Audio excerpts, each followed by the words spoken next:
Salut la compagnie, c'est Jules Melon et aujourd'hui dans un procédé critique, avec un peu le débouché, désolé, hein, mais bon, ce sont les allergies et ça s'arrange pas. Je vais vous parler d'un film muet en noir et blanc sorti en 1928, Le Cirque ou The Circus en VO, quatrième long métrage réalisé par Monsieur Charlie Chaplin, sa troisième incarnation du moins dans ce format du personnage de Charlot, de Tramp le vagabond. Et au casting à ses côtés, nous avons Alan Garcia, mais surtout Myrna Kennedy dans le rôle de Myrna, qui est une actrice en fait que sa femme lui avait présentée et avec qui il a eu une relation. Son épouse l'a appris et forcément elle a voulu divorcer et surtout faire interdire le film pendant plusieurs mois. Finalement, il est sorti quand même, hein, mais bon, avec du retard. Bref, Chaplin et les fans, c'était toute une histoire. L'action se déroule ici dans les années 20, j'imagine, pendant les années folles aux États-Unis, où les gens aimaient dépenser leur argent pour aller voir des spectacles, notamment de cirque. Mais pendant ce temps, d'autres souffraient, notamment d'autres vagabonds, toujours aussi pauvres, qui au début a fort affaire avec un pickpocket, mais surtout la police qui le prend pour ce voleur.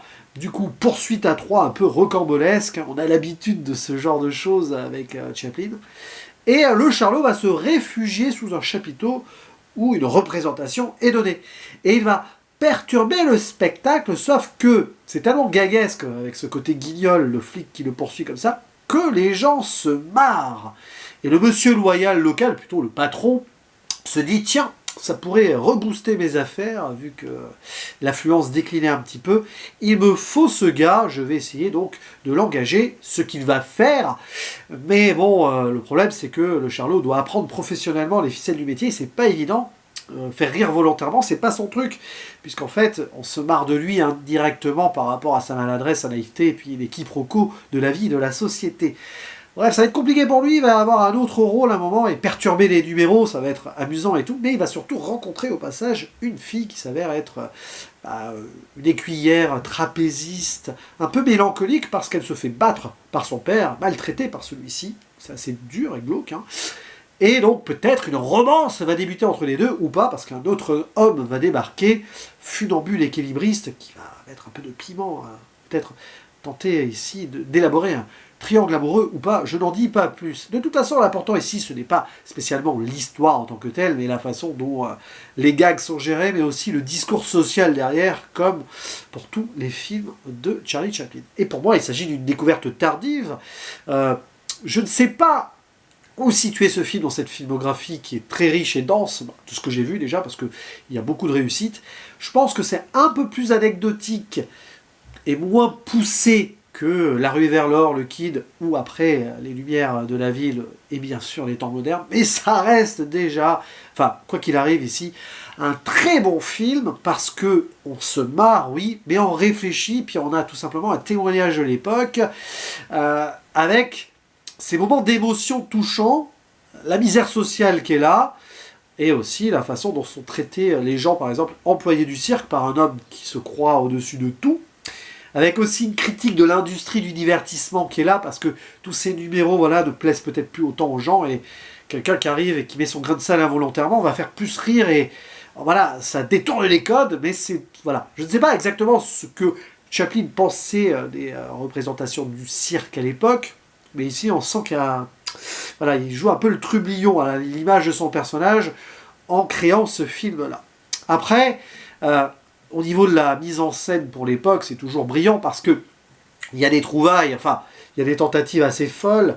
Par exemple, lors de cette poursuite initiale dans le Palais des Glaces, le Mirror Maze, avec la caméra qui est passée d'une façon particulière, et on voit plein de charlots comme ça.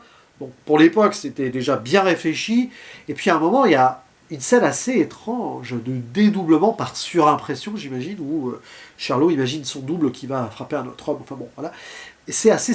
Pour l'époque, voilà, il fallait gérer cela. Mais Chaplin était assez inventif et novateur aussi en tant que metteur en scène et cinéaste, clairement. Et après, bah, tout ce qui se passe...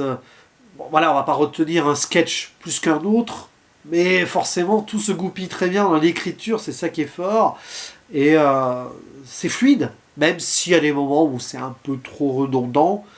il y a quand même cette force-là, et puis cette relation avec une femme qui s'avère plus malheureuse que lui en soi, parce que certes, lui, il n'a pas l'argent et tout, mais bon, il vit sa petite vie. Elle est sous le joug d'un père qui est très brutal avec elle, qui lui prive de son dîner par un moment, et puis Charlot, comme d'habitude, c'est la générosité incarnée. Il va partager même le maigre repas qu'il va se faire avec un œuf à un moment. Donc ça, vous voyez, ça fait monter l'émotion. Alors évidemment, c'est moins poétique et poussé que ce qu'on a pu voir avant ou après sur certaines autres œuvres, mais ça fonctionne, la recette est là, déjà bien en place. C'est presque une sorte de brouillon des 2 films qu'il fera après, mais c'est extraordinaire déjà. Beaucoup de cinéastes aimeraient avoir un tel brouillon à leur actif, qui serait peut-être déjà leur meilleur film, vous voyez ce que je veux dire? Donc c'est très bien. Et je crois qu'il y a eu des versions sonorisées. Alors je me pose la question de la chanson du début, est-ce qu'elle était là dans la version d'origine? Parce qu'il y a un morceau chanté qui s'appelle Swing Little Girl, qui visiblement a été enregistré par Charlie Chaplin lui-même. Est-ce que ça figurait dans la première version ou pas?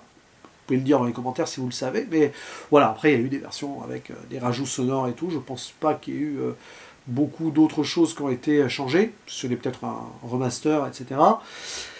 Mais voilà, c'est un film qui est très sympathique.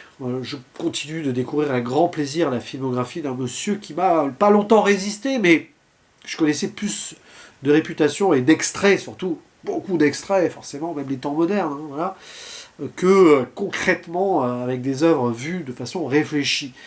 Et le cirque fait partie de ces films qui, certes, vont peut-être pas autant marquer que les autres, mais qui resteront, quoi qu'il arrive, dans l'esprit et dans le cœur. N'hésitez pas à dire en commentaire ce que vous pensez de ce film, évidemment, de l'œuvre de Charlie Chaplin, que ce soit la période muette ou celle d'après, que je n'ai toujours pas vue. Hein. Il va falloir quand même que je m'attarde sur Le Dictateur, surtout, mais ceux d'après également.